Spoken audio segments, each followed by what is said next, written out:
When I first started, as I say, I'm not a Freemason, so I didn't know an awful lot about the organisation itself. So the starting point was to actually really understand about the organisation.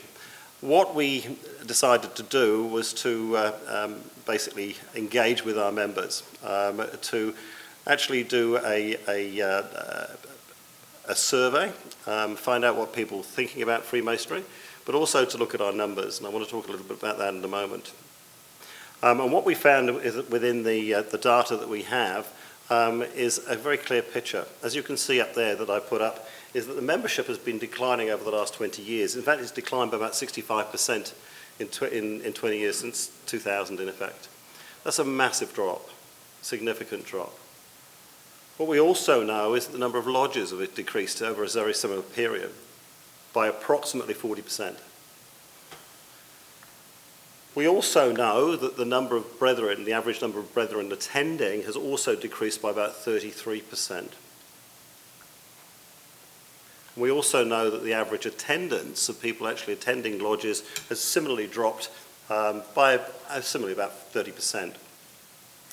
But the interesting thing is as well is what we also found out anecdotally, approximately 2/3 of the members have not attended a meeting in the last 2 years.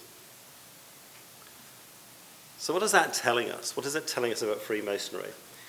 Clearly, there's a very clear trend in here, and if it was another organisation which we were seeking to describe, how would you describe that organisation? It looks very much like an organisation which is actually going into decline. This is not just typical of Freemasonry, it's also like many membership organisations around the world facing very similar challenges. The issue, of course, with this particular trend is it's not new. It's been going on for some time and will continue to go on unless we do something about it. So there's a clear, compelling argument that we need to address this. We also know what it tells us, if we keep doing what we're doing, we're going to end up with the same results. So we actually have to do something quite differently to what we've already been doing. And that's the challenge that we have. But the difficulty is what? What is it that we need to do that's different? That's the hard question, the very hard question we have to try and seek to answer. So let's have a look at what our members think, what our members were telling us. And the great news is that when we did our survey, fairly soon after I joined the organisation in 2020, what we found that with 25% of our members responded. Now, the one had been done about 2 years earlier, and that had a membership response of about half that number. So there's great news coming out here, and that great news is that actually we have people who are engaged, people who want to have their voices heard. And so that's great. By any stretch of the imagination, a 25% response rate is very, very good. But, and there is a but, is that universal across the membership? And what we found is that amongst our younger members, the engagement was lower, significantly lower in terms of taking part in the surveys. And that went all the way up from the 18 to 29-year-olds, and then also similarly a little bit more from 30 to 45. But we also found that those people who effectively are in the older group, if you like, were similarly not taking part in terms of these memberships. Their voice was not actually being heard. The question is, why is that happening? How are we actually really reaching out to the younger members who are maybe the future of Freemasonry? What is going on here? So what's the members actually telling us? So the first thing that we found out was that there's a real sense of urgency. There is a deep understanding that we need to acquire new members. And that was really important. And what was coming out is not only do we need to acquire new members, but we need to get younger members coming in as well. So it's important that we attract and retain those younger members. There was also very clear messages coming out that there was a sense that our profile was not getting across. We lacked that visibility. People didn't really understand what Freemasonry is actually doing out in the community. And believe you me, it's very clear from the thing that impressed me when I joined the organisation was that nobody really quite had got across how much has been put back into the community, how much was being put back not just through money, through charity, but also how you engage with the community. I mean, I'm very lucky that I actually see a lot of the applications for grants that come through. And I remember reading one which was particularly poignant, and that was an application from a lodge.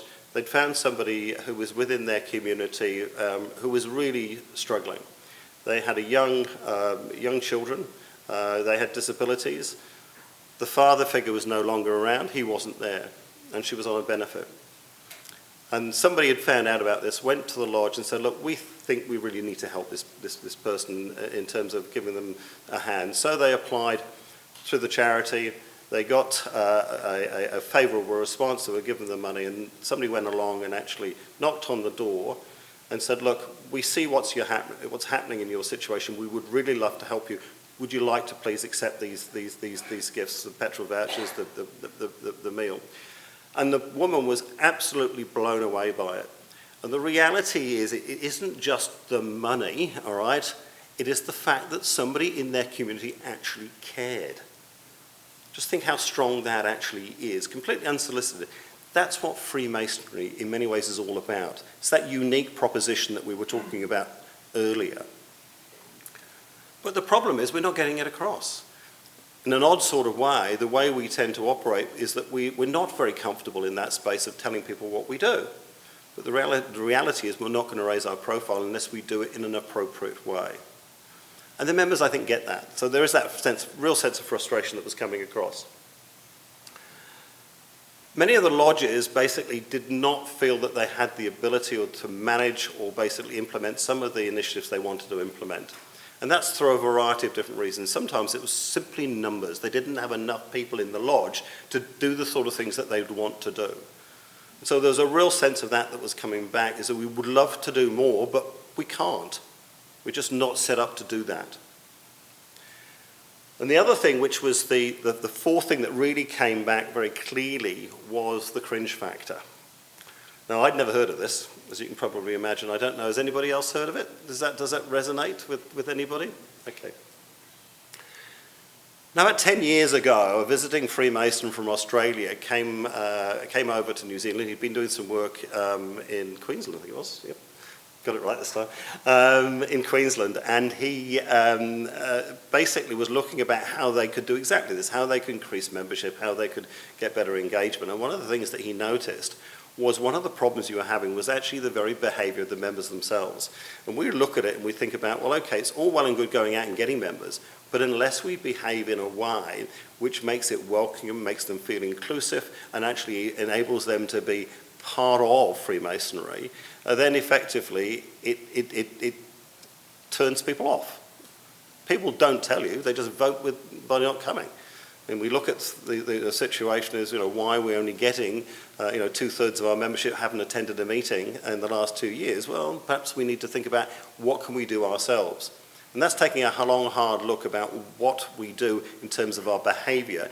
Is it welcoming? Does it really produce the right sort of, if you like, ambience that we want for people to be able to come and enjoy Freemasonry?